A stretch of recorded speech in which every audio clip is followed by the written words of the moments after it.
सरवण जी।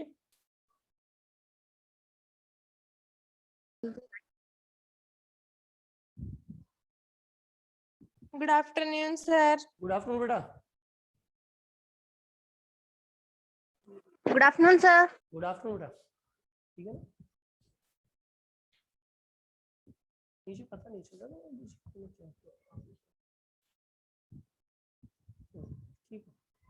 वो चेटिंग वाला है सर, 11th आ गया।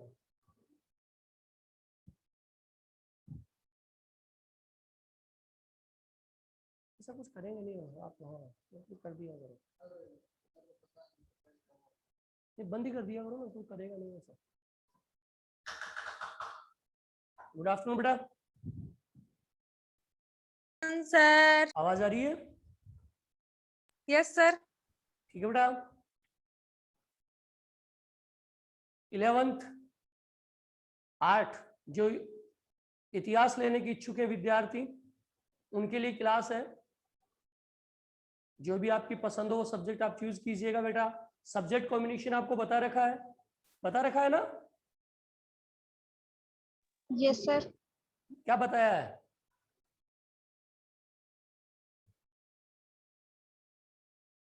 बेटा बता रखा है ना कि 11th में आपको जो सब्जेक्ट लेना वो किस कॉम्बिनेशन के आधार पे लेना है।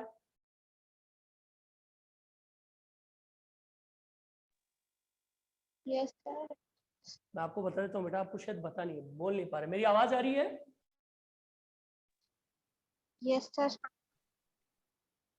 देखिए बेटा, पॉलिटिकल साइंस और कंप्यूटर, इनमें से आपको एक सब्जेक्ट लेना है। याद रखेंगे आप, हिंदी इंग्लिश कंपलसरी है, पॉलिटिकल साइंस और कंप्यूटर में से एक लेना है। आपकी ज्योग्राफी भी कंपलसरी है, ज्योग्राफी, हिंदी और इंग्लिश। ठीक है, 3 तो कंप्लीट हो गए। अब आपको एक सब्जेक्ट लेना है पॉलिटिकल और कंप्यूटर में से, और एक आपको लेना है EHD और उसके बाद में लिटरेचर, यानी इकोनॉमिक्स, हिस्ट्री और ड्राइंग, या फिर लिटरेचर यानी साहित्य। इनमें से आपको एक लेना है। तो 5 हो गए, 3 तो वो हो गए, एक इनमें से लेना है और एक इनमें से आपको सब्जेक्ट अपना एक चूज करना है, लेना है। तो जो भी विद्यार्थी हिस्ट्री लेने के इच्छुक हैं उनके लिए क्लास है, आप पढ़िए समझिए। भविष्य में आप किसी भी कंपटीशन एग्जाम में जाएंगे तो निसंदेह ये बताने की आवश्यकता नहीं है कि उसमें हिस्ट्री का कितना इंपॉर्टेंट रोल होता है। किसी भी कंपटीशन एग्जाम को दीजिए, हिस्ट्री से रिलेटेड क्वेश्चन हर कंपटीशन एग्जाम में पूछे जाते हैं। तो ये आपके ऊपर डिपेंड करता है कि आप किस सब्जेक्ट के साथ आगे जाएंगे या आगे जाना चाहते हैं। हिस्ट्री आप लेना चाहते हैं तो आप क्लास लीजिए, आपके समझ में आता है तो आप इसको कंटिन्यूटी में रखिए। ठीक है, तो आज हम इतिहास का जो एक टॉपिक है वो पढ़ने जा रहे हैं। कहने का मतलब आपकी जो इतिहास की बुक है उसका जो पहला चैप्टर है समय की शुरुआत से, उसका अध्ययन हम करने जा रहे हैं। ठीक है, आपका इतिहास का जो पहला चैप्टर है वो है समय की शुरुआत से।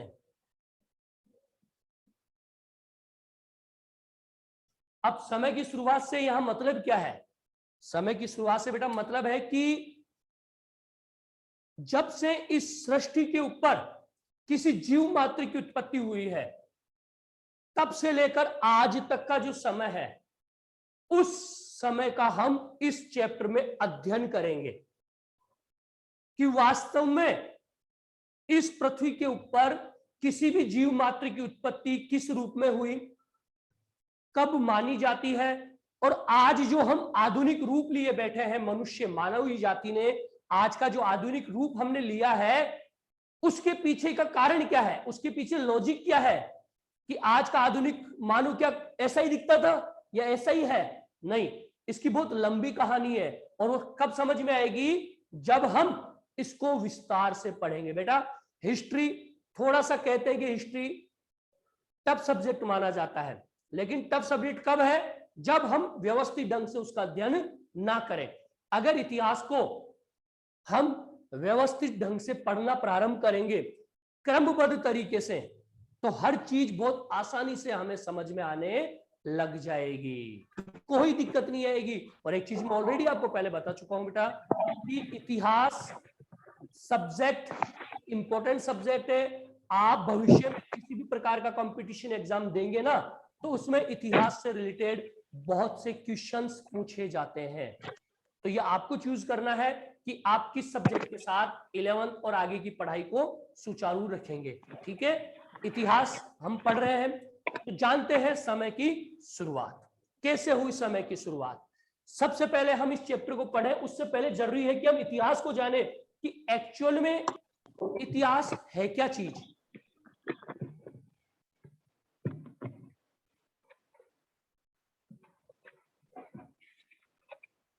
इतिहास देखिए, संस्कृत का शब्द से इतिहास बना है आपके इति प्लस है प्लस आस। ठीक है, इति प्लस है प्लस आस, यानी कि एक सिंपल भाषा में हम देखें, इतिहास का अर्थ होता है ऐसा निश्चय था। आप थोड़ा सा जान लीजिए कि इतिहास का एक शाब्दिक अर्थ हम मान लेते हैं ऐसा निश्चय था, और अगर इसका विस्तार से हम जाने तो हम ये कहेंगे कि मानवीय संस्कृति के अध्ययन में हम भूतकालीन घटनाओं को क्रमबद्ध तरीके से जब पढ़ते हैं तो वही चीज क्या कहलाती है, इतिहास कहलाती है। कि मनुष्य के जन्म से लेकर पूर्वज, हमारे पूर्वज या जो हमारी संस्कृति जहां से चली आ रही है, उन सभी चीजों को हम स्टेप बाय स्टेप पढ़ते आ रहे हैं या उनका अध्ययन कर रहे हैं, वही चीज क्या कहलाती है, इतिहास कहलाती है। और साधारण भाषा में मैंने आपको बता दिया, इतिहास का मतलब है ऐसा पहले हुआ था या ऐसा पहले निश्चित रूप से घटित हुआ है, यही चीज क्या कहलाती है, इतिहास। ठीक है बेटा? Yes sir. हाँ, इतिहास जान रहे हैं, और इतिहास को पढ़ने से पहले जरूरी है कि हम इतिहास की डेफिनेशन को जाने, उसकी परिभाषा जाने कि इतिहास कहता क्या है, इतिहास का मतलब क्या होता है। इतिहास का मतलब यही है कि मानवीय संस्कृति, उसको जानने के लिए या उसका अध्ययन करने के लिए हम हमारी भूतकालीन जो भी घटनाएं हैं उनको क्रमबद्ध तरीके से रखते आते हैं। जैसे हमारी कुछ पीढ़ियां होती है परिवार में, परदादाजी होते हैं, फिर दादाजी होते हैं, फिर पिताजी होते हैं, फिर हम हैं।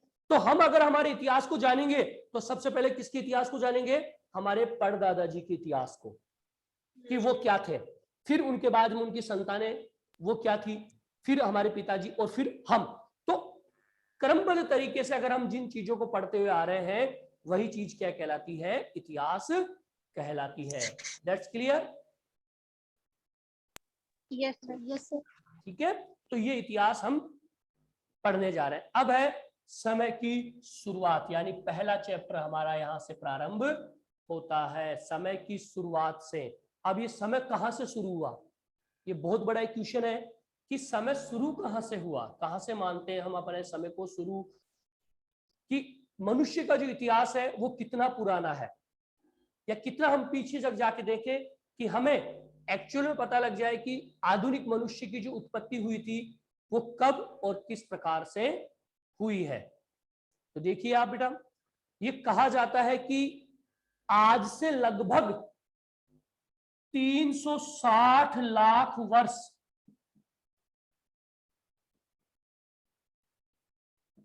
पहले इस पृथ्वी के ऊपर जीव मात्र की उत्पत्ति हुई थी। मैं मनुष्य की बात नहीं कर रहा बेटा, आधुनिक मनुष्य की बात नहीं कर रहा मैं, या मनुष्य से मिलता जुलता दिखने वाली जीव की बात नहीं कर रहा मैं बात कर रहा हूं कि इस पृथ्वी के ऊपर सबसे पहले अगर किसी जीव की उत्पत्ति को माना गया है तो वो आज से लगभग 360 लाख वर्ष पहले माना गया है कि इस पृथ्वी के ऊपर आज से 360 लाख वर्ष पहले किसी जीव मात्र की उत्पत्ति हुई है।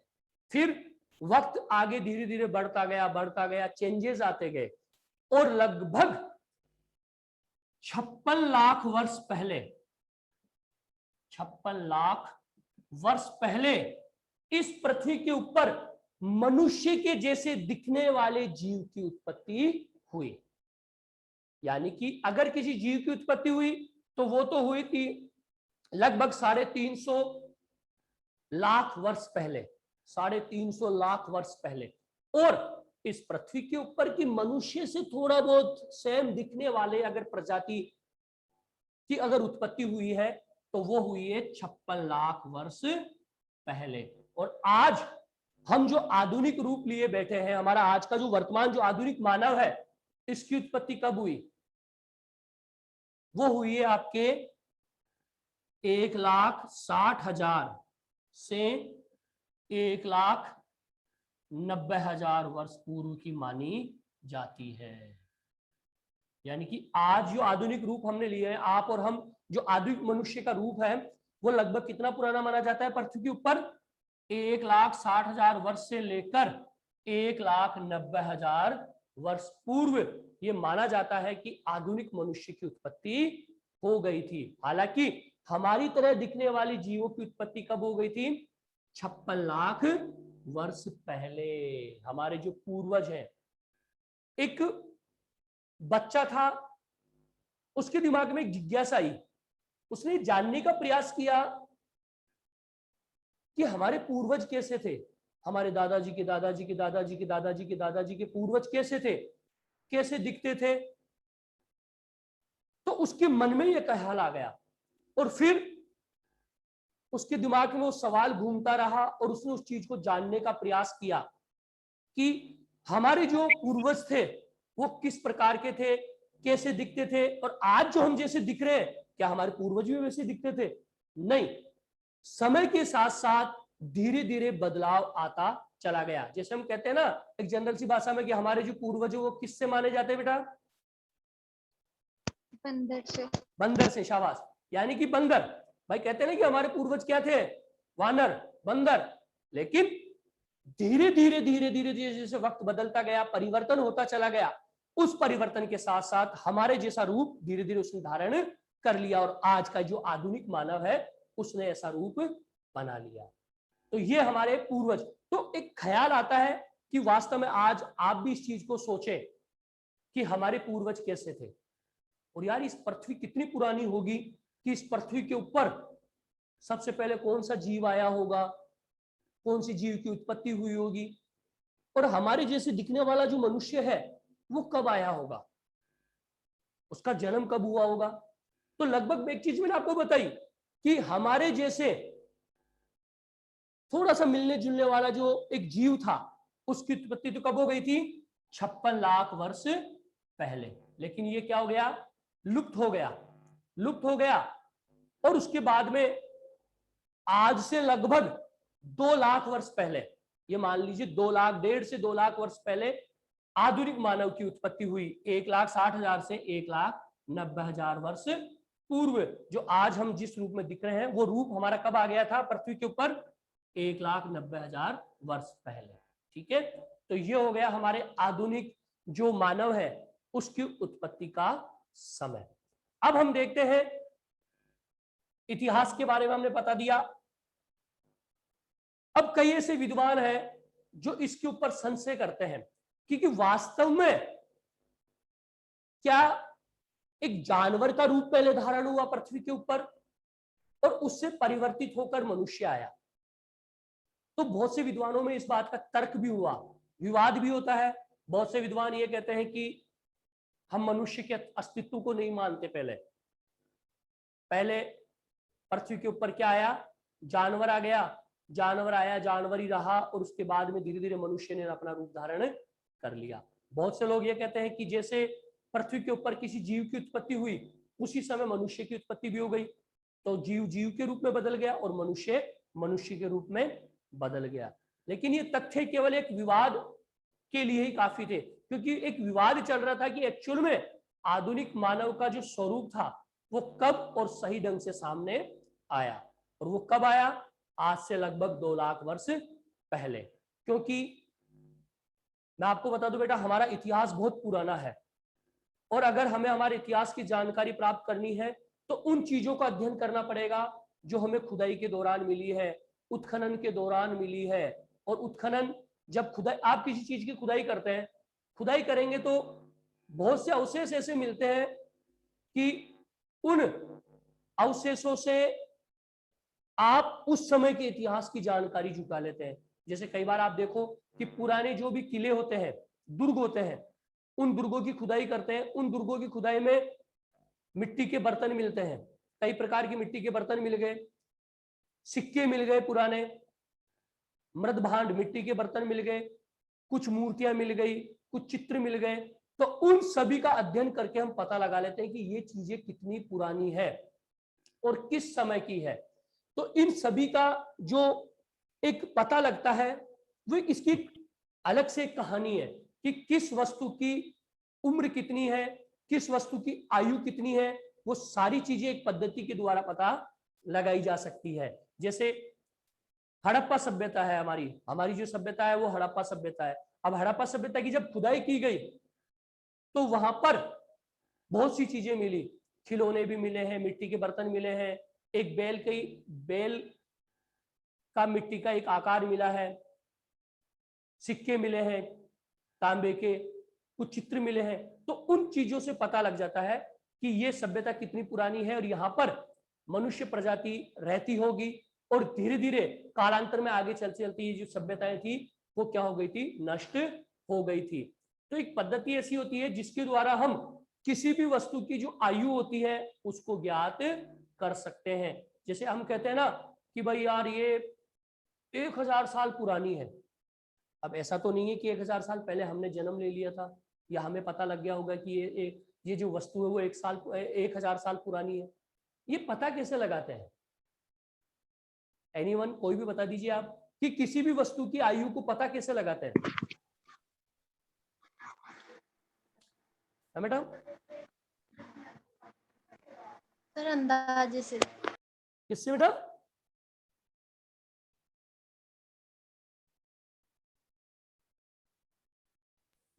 बेटा किसी भी वस्तु की आयु को पता कैसे लगाते हैं?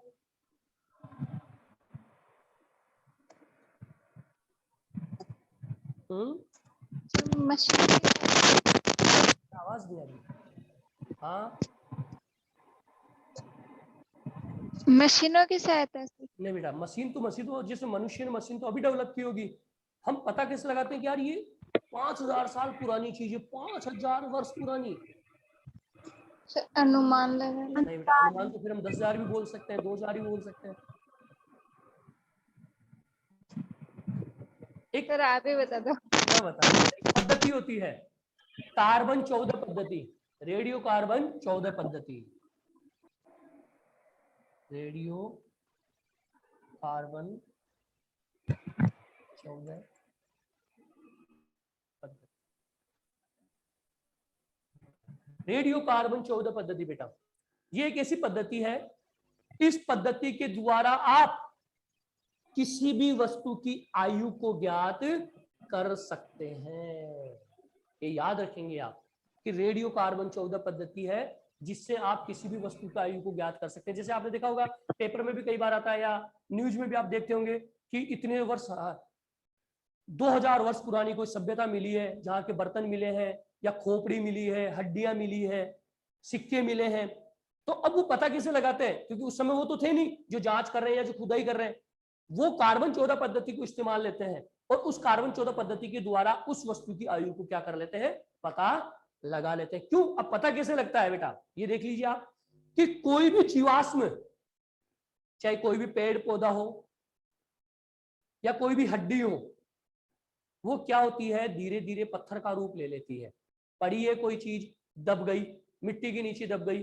अब मिट्टी के नीचे दब गई तो पड़ी पड़ी रह गई और हड्डियां कई वर्षों तक खराब नहीं होती बेटा। तो अब कोई भी पौधा है, हड्डियां हैं, वो पत्थर का रूप ले लेती है। पत्थर का रूप लेकर वो किस में समा जाती है, चट्टान में समा जाती है। और एक चीज याद रखना बेटा कि हर वस्तु में कहीं ना कहीं कार्बन की मात्रा होती है, कार्बन की मात्रा होती है। तो उस कार्बन की मात्रा से ही उस वस्तु की आयु का पता लगा लिया जाता है। और कौन सी पद्धति के द्वारा बेटा? रेडियो कार्बन 14 पद्धति के द्वारा। और देखो यहाँ पे एक शब्द आया है ना, कार्बन, ये कार्बन शब्द है। तो कहने का मतलब ये है कि जैसे कोई भी अस्थि पंजर है, किसी व्यक्ति की हड्डी है, और वो मिट्टी में दब गई। आज से हजारों वर्ष पहले कोई व्यक्ति मर गया, उसकी हड्डी मिट्टी में दब गई, मिट्टी में दब गई, कल को खुदाई की गई, वो हड्डियां मिल गई। अब वो हड्डियां मिल गई तो पता कैसे चलाएंगे कि यार ये हड्डी कितनी पुरानी है, या हड्डी किसकी है? तो ये सब जो चीजें निश्चित की जाती है वो की जाती है रेडियो कार्बन 14 पद्धति के द्वारा। क्योंकि मैंने कहा ना कि हड्डी हो या पेड़ पौधे हो, उनमें कुछ मात्रा में कार्बन की मात्रा रह जाती है, और उस कार्बन की मात्रा से जो हमारे पुरातत्व विभाग के जो लोग हैं वो उस वस्तु की आयु को ज्ञात कर लेते हैं, या उस वस्तु की आयु का पता लगा लेते हैं। ठीक है, तो कार्बन 14 पद्धति के द्वारा हम किसी भी वस्तु की आयु को ज्ञात कर सकते हैं।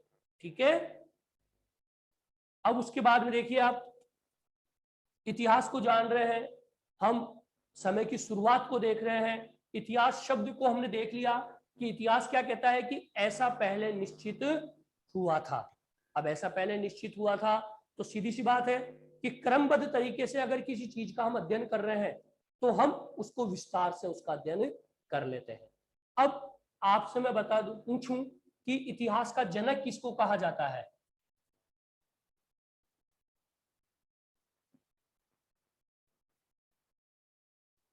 एनीवन बेटा, कोई बता सकता है इतिहास का जनक किसको कहा जाता है?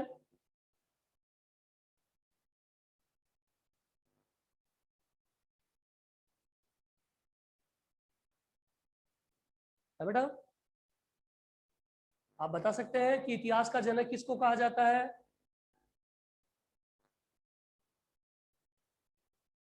बेटा आवाज आ रही है मेरी? Yes sir. इतिहास का जनक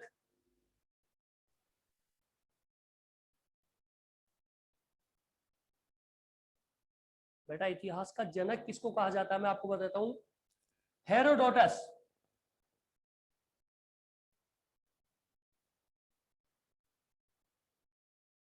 हेरोडोटस, इनकी एक पुस्तक थी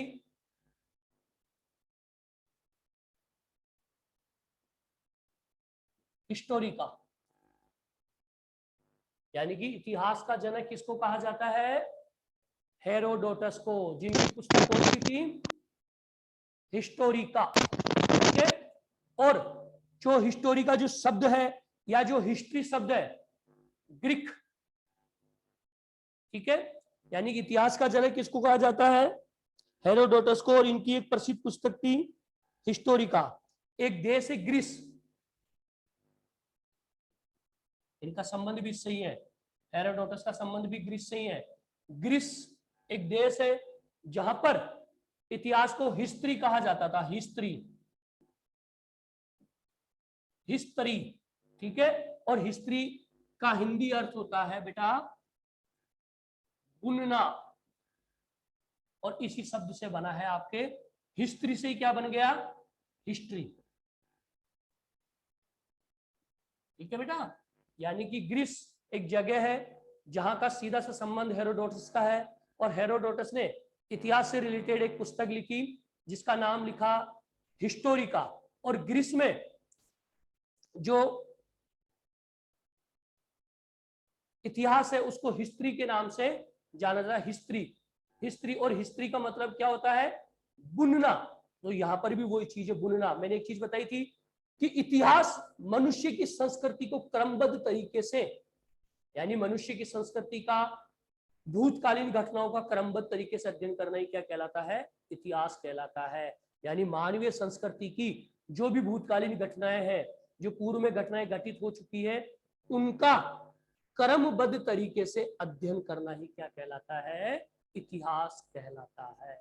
और हिस्ट्री का मतलब क्या है ग्रीस में? बुनना, यानी धीरे धीरे किसी चीज को आप बुन रहे हैं, बढ़ती जा रही है, बढ़ती जा रही है, बनती जा रही है, बनती जा रही है, तो यही चीज क्या कहलाती है? इतिहास। कि इतिहास भी क्या कहता है कि उस समय से फिर नीचे आ गए, फिर नीचे आ गए, फिर पढ़ते गए, उस इतिहास को पता चला है, फिर अगले को, फिर अगले को, तो ये चीज बढ़ती जा रही है, बुनती चली जा रही है, बनती चली जा रही है, तो यही चीज क्या कहलाती है? इतिहास कहलाती है। तो बेटा इतिहास का सबसे पहला क्वेश्चन और इंपॉर्टेंट क्वेश्चन तो यही है कि आप अगर इतिहास लेना चाहते हैं, इतिहास पढ़ना चाहते हैं, तो इतिहास का पहला क्वेश्चन ये कहलाता है कि इतिहास का जनक किसे कहा जाता है? इतिहास का जनक किसे कहा जाता है बेटा?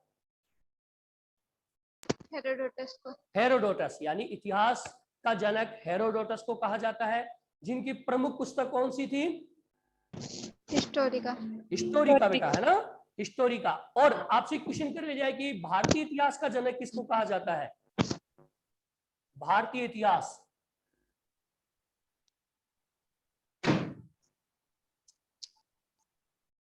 भाई इतिहास का जनक तो देख लिया हमने, पूरे विश्व में इतिहास का जनक किसको कहा जाता है? हेरोडोटस।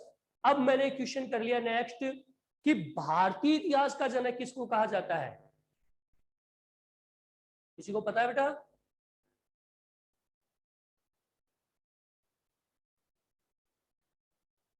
भारतीय इतिहास का जनक,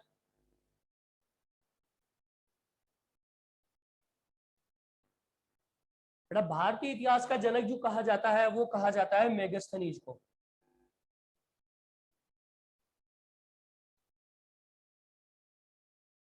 मेगस्थनीज याद रखेंगे आप। दूसरा क्वेश्चन हिस्ट्री से रिलेटेड कि भारतीय इतिहास का जनक किसको कहा जाता है? मेगस्थनीज को। इन्होंने भी एक पुस्तक लिखी थी, कौन सी? इंडिका। ठीक है बेटा, यानी कि भारतीय इतिहास के जनक थे मेगस्थनीज, और मेगस्थनीज ने कौन सी पुस्तक लिखी थी? इंडिका। ठीक है, जिसमें इंडिका में भारतीय इतिहास की जानकारी है। याद रखेंगे आप कि इंडिका में किसकी जानकारी है? भारतीय इतिहास की। इंडिया, इंडिया से नाम ही क्या रख दिया उसने? इंडिका। मेगस्थनीज, जिन्हें भारतीय इतिहास का जनक कहा जाता है। ये यूनान के थे। मेगस्थनीज कहाँ के थे बेटा? यूनान। यूनानी राजदूत थे ये, यूनानी राजदूत जो किसके समय में आए थे? चंद्रगुप्त मौर्य के समय में भारत में आए थे। यानी मेगस्थनीज चंद्रगुप्त मौर्य के दरबार में आए थे और यहां रहकर उन्होंने भारतीय इतिहास की जानकारियां जुटाई। भारतीय इतिहास के बारे में उन्होंने अपनी एक पुस्तक लिखी जिसको नाम उन्होंने क्या दिया? इंडिका। याद रखेंगे। दूसरा क्वेश्चन कि भारतीय इतिहास का जनक किसको कहा जाता है? मेगस्थनीज को। मेगस्थनीज बेटा। ठीक है, और उनकी कौन सी पुस्तक थी? इंडिका। इंडिका। ठीक है, और दूसरी तरफ विश्व के इतिहास के जनक, विश्व इतिहास के जनक हेरोडोटस, उनकी पुस्तक कौन सी थी? हिस्टोरिका। हिस्टोरिका। तो ये दो क्वेश्चन हो गए हिस्ट्री के। कभी भी आप कंपटीशन एग्जाम में आप बैठते हैं आगे, इतिहास से रिलेटेड आप कोई भी सब्जेक्ट लीजिए, दो क्वेश्चन आपके मैंने तैयार करवा दिए हैं। इतिहास लेते कि नहीं लेते हैं? बाकी दो क्वेश्चन आपके तैयार हो गए बेटा कि भारतीय इतिहास के जनक मेगस्थनीज, जिनकी पुस्तक इंडिका, और आधुनिक इतिहास यानी पूरे विश्व इतिहास के जनक किसको कहा जाता है? हेरोडोटस, जिनकी पुस्तक हिस्टोरिका। उनकी पुस्तक से भी कुछ पूछा जा सकता है और उस व्यक्ति के बारे में भी कुछ पूछा जा सकता है। चंद्रगुप्त मौर्य के समय में मेगस्थनीज यहाँ आए थे और यूनानी राजदूत थे। तो ये इतिहास के बारे में छोटी सी जानकारी हो गई। इतिहास की परिभाषा मैंने आपको बता दी कि इतिहास की परिभाषा क्या है कि मानव के संस्कृति यानी मानवीय संस्कृति का जो काल पीछे छूट गया है, उस काल को या उस घटनाओं को क्रमबद्ध तरीके से रखना या उनका अध्ययन करना क्या कहलाता है? इतिहास कहलाता है। कि मानवीय घटनाओं का क्रमबद्ध तरीके से अध्ययन करना इतिहास कहलाता है। और इतिहास का सीधा सा अगर हम जाने तो आप ये कह सकते हैं इतिहास ऐसा पहले हुआ था या यह निश्चय था जो आज हम उसका अध्ययन कर रहे हैं। और समय की शुरुआत से मतलब यही है कि इस पृथ्वी के ऊपर मनुष्य या जीव से मात्र इसकी उत्पत्ति कब से हुई है। तो मैंने एक चीज आपको बताई थी कि इस पृथ्वी के ऊपर जीव मात्र की उत्पत्ति का अगर समय माना जाता है कि कब इस पृथ्वी के ऊपर किसी जीव ने जन्म लिया, तो वो समय कब बताया गया है? 360 लाख वर्ष पहले। यानी 360 लाख वर्ष पहले इस पृथ्वी के ऊपर किसी जीव मात्र की उत्पत्ति हुई थी। मनुष्य के लिए नहीं कहा है बेटा मैंने, जीव मात्र, वो चाहे पशु पक्षी कुछ भी हो सकता है। ठीक है, और उसके बाद में लगभग आज से 56 लाख वर्ष पहले मनुष्य की तरह दिखने वाले जीव की उत्पत्ति हुई थी, बट वो आगे चलकर क्या हो गया, लुप्त हो गया, लुप्त हो गया। और फिर बाद में आज का जो हमारा आधुनिक रूप है, मनुष्य का आधुनिक रूप, वो पृथ्वी के ऊपर कब देखने को मिला, 1,60,000 वर्ष से लेकर 1,90,000 वर्ष पहले हमें जो हमारा आधुनिक आज का जो रूप है उसकी जानकारी हमें पृथ्वी के ऊपर पता चलती है कि आज का आधुनिक जो मानव है उसकी उत्पत्ति कब हुई थी और हमारे पूर्वज क्या थे, किस रूप में उन्होंने जन्म लिया और किस तरह से समय के परिवर्तन के साथ साथ उनमें बदलाव आता चला गया। तो ये हमने देख लिया समय की शुरुआत से। अब हम देखते हैं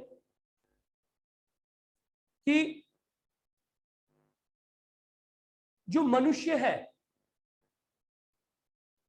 इस रूप में किस प्रकार से आया, कैसे हुआ। मैं आपको बता दूं, आज से 8,000 वर्ष पहले जो मनुष्य होता था, शिकार करता था, उसको समझ नहीं थी, एक मंद बुद्धि टाइप में था, गुस्से वाला था, आपस में मारकाट करते थे, लड़ाई झगड़ा करते थे और एक दूसरे को मार देते थे, समझ नहीं थी। लेकिन धीरे धीरे वक्त के परिवर्तन के साथ साथ जो आधुनिक मानव था उसने नया रूप लेना प्रारंभ कर दिया। ठीक है, अब मैं आपको बता दूं कि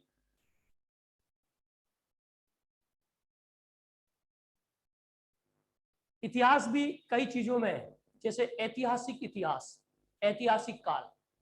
ऐतिहासिक काल क्या है? ऐतिहासिक काल वही है ऐसा समय जब हमें मनुष्य के इतिहास की जानकारियां लिखित रूप में मिली, यानी कि वो वक्त जहां से हमें मनुष्य के इतिहास की जानकारियां लिखित रूप में मिली, वो काल कहलाता है ऐतिहासिक काल। और इससे पहले का पूर्ण ऐतिहासिक काल जिसमें हमें लिखित रूप से मनुष्य के बारे में कोई भी जानकारी नहीं मिली, तो वो पूर्ण ऐतिहासिक काल हो गया। तो ये इतिहास का बंटवारा है कि जब से इतिहास की जानकारियां हमें लिखित रूप में मिली वो हो गया ऐतिहासिक काल। ठीक है, और उसके बाद में जब उससे पहले जब आप चले जाते हैं आपके पूर्वजों में, जहां जब पृथ्वी के ऊपर इस सृष्टि पर किसी जीव मात्र की उत्पत्ति हुई, तो वो पूर्ण इतिहास था जहां पर किसी भी प्रकार की जानकारी की पुष्टि हमें नहीं मिलती है। अब बहुत से विद्वान ऐसे हैं जो इस चीज को मानते नहीं है। एक चीज मैं आपको बता दूं कि बहुत से विद्वान ये कहते थे कि जिस प्रकार से पृथ्वी के ऊपर किसी जीव ने जन्म लिया, किसी पशु पक्षी ने जन्म लिया, उसी प्रकार या उसी समय मनुष्य का भी प्रादुर्भाव हुआ था। बहुत से तर्क वितर्क हुए और इस चीज को मानने के लिए तैयार नहीं थे बहुत से लोग। लेकिन एक ऐसी घटना घटित हो गई 1856 में। 1856 में जर्मनी, वहां पर खुदाई का कार्य चल रहा था। एक खान थी, पत्थर की खान, उसमें खुदाई का कार्य चल रहा था और उस खुदाई में एक नर कंकाल मिल गया। नर कंकाल, खोपड़ी मिल गई, मनुष्य की खोपड़ी, मनुष्य की तरह दिखने वाली खोपड़ी। अब उस खोपड़ी को लेकर आ गए, उस खोपड़ी को लेकर आ गए तो फॉरेंसिक लैब में उसको भेज दिया पता लगाने के लिए कि ये खोपड़ी किसकी है। तब उस समय के जो विद्वान थे उन्होंने इस चीज से मानने से इनकार कर दिया और उन्होंने ये मना कर दिया कि हम विश्वास नहीं करते कि ये जो खोपड़ी है वो किसी मनुष्य की है या आधुनिक मनुष्य की है। तो विद्वानों ने इसके खिलाफ अपना मत नकार दिया कि, और ये मानने से मना कर दिया कि ये जो खोपड़ी है ना, हम नहीं मानते कि किसी मनुष्य की है। हो सकता है कि मनुष्य की तरह दिखने वाले किसी जानवर की ये खोपड़ी हो सकती है। तो एक विषय ऐसा कठिन विषय हो गया, लोगों को विश्वास नहीं हो रहा था कि वास्तव में आधुनिक मानव किस रूप में, किस तरह से और कब हमारे सामने आया होगा। तो एक चर्चा का विषय हो गया उस समय। उस खोपड़ी को नकार दिया कि भाई हम इस चीज को नहीं मानते। अब बहुत से विद्वान इस चीज का तर्क देने लगे कि हम तो बाइबल के ओल्ड टेस्टामेंट,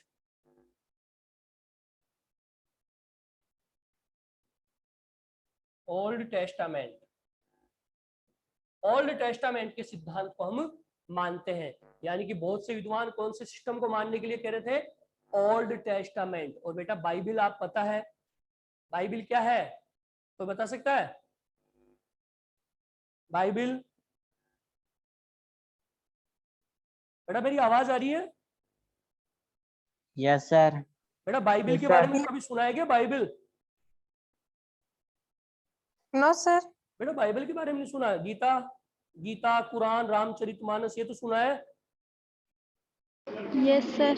तो बस वही तो चीज है बेटा, बाइबल ईसाइयों का पवित्र ग्रंथ।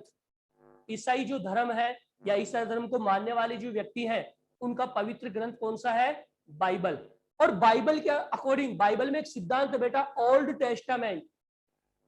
बाइबल का एक सिद्धांत है ओल्ड टेस्टामेंट, और उस ओल्ड टेस्टामेंट का जो सिद्धांत क्या कह रहा है कि इस पृथ्वी के ऊपर जिस प्रकार से किसी जानवर ने जन्म लिया, किसी जीव ने जन्म लिया, उसी समय उस विधाता ने, उस ईश्वर ने या उस गॉड ने मनुष्य को भी भेज दिया। ओल्ड टेस्टामेंट का सिद्धांत ये कहता है। और बहुत से लोग तर्क दे रहे थे, बहुत से लोग तो क्या कह रहे थे बेटा कि पहले जीव मात्र आया होगा, जीव के बाद में परिवर्तन होता चला गया, मनुष्य की तरह दिखने वाले लोग आ गए और फिर आधुनिक मानव आ गया। लेकिन बाइबल का जो ओल्ड टेस्टामेंट सिद्धांत क्या कह रहा था कि जब किसी जीव की उत्पत्ति इस पृथ्वी के ऊपर हुई थी ना, तो उसी समय इस पृथ्वी के ऊपर मनुष्य भी जन्म ले चुका था। तो इस प्रकार का तर्क वितर्क चल रहा था। तब वो मनुष्य जो विद्वान थे उस खोपड़ी के बारे में अपना मत नहीं रख रहे थे और ये मानने के लिए तैयार नहीं थे कि ये किसी मनुष्य की खोपड़ी है या इस मनुष्य के हड्डियां हैं। वो इस चीज को नहीं मान रहे थे, एक सिरे से नकार रहे थे। वो जानवर की हड्डी बता रहे थे। और बाइबल का जो ओल्ड टेस्टामेंट सिद्धांत है उसने भी एक चीज कह दी थी कि जब इस पृथ्वी के ऊपर किसी जीव ने जन्म लिया हा, तो उस समय ही मनुष्य को भी उस भगवान ने क्या कर दिया था? पृथ्वी के ऊपर भेज दिया था। लेकिन एक ऐसी घटना घटित हुई कालांतर में आगे चलकर, जिसने, जो विद्वान इस चीज का विरोध कर रहे थे कि भाई मनुष्य आया ही नहीं इस पृथ्वी के ऊपर पहले, या पता नहीं इसकी उत्पत्ति कब से मानी जाती है, लेकिन एक युगांतरकारी घटना घटित हुई जिसने इन सभी तर्कों को क्या कर दिया? समाप्त कर दिया। और वो घटना घटित हुई आपके 24 नवंबर 1859। याद रखेंगे, 24 नवंबर 1859। एक नाम है आपके 10th में सुना होगा, चार्ल्स डार्विन का नाम सुना है बेटा? Yes Yes, sir. Charles Darwin, Yes, sir. ठीक है। उन्होंने, वो भी इस चीज की जानकारी ले रहे थे कि वास्तव में इस पृथ्वी के ऊपर मनुष्य की उत्पत्ति कब हुई, और उन्होंने इस चीज को साबित भी कर दिया। उनकी एक किताब थी on the origin of species, on the origin of species, और उसमें इस किताब में उन्होंने बताया कि इस पृथ्वी के ऊपर एक्चुअल रूप से जो मनुष्य, जो आधुनिक रूप है, वो किस प्रकार से आया। और उन्होंने साबित कर दिया कि इस पृथ्वी के ऊपर जो मनुष्य था वो पहले जानवर के रूप में था, और धीरे धीरे परिवर्तन होते होते होते उसने कौन सा रूप धारण कर लिया? मनुष्य का रूप धारण कर लिया। तो पहले लोग तो क्या तर्क दे रहे थे कि पता नहीं किस रूप में आए थे, कब जन्म हुआ था, क्या नहीं हुआ था। लेकिन on the origin of species, किसने? चार्ल्स डार्विन ने किताब लिखी, और उस किताब में उसने साबित कर दिया कि इस पृथ्वी के ऊपर जो मनुष्य आया है वो पहले जानवर रूप में था और धीरे धीरे परिवर्तन होकर वो कौन से रूप में आ गया? मनुष्य के रूप में आ गया। और आप मानेंगे नहीं कि जिस दिन ये किताब मार्केट में आई थी, जिस दिन किताबें मार्केट में आई थी, 1250 प्रतियां छपी थी बेटा इसकी, 1250 प्रतियां उसी दिन बिक गई थी। लोग इच्छुक थे इस चीज के जानने के लिए कि वास्तव में हमारी जो उत्पत्ति हुई है, हमारा जो रूप है वो किस रूप से आया है। और उन्होंने इस किताब में बता दिया, चार्ल्स डार्विन ने, कि हम जानवर के रूप में पहले थे, परिवर्तन होते होते हमने मनुष्य का रूप धारण कर लिया। तो 1250 प्रतियां छापी एक दिन में, और एक ही दिन में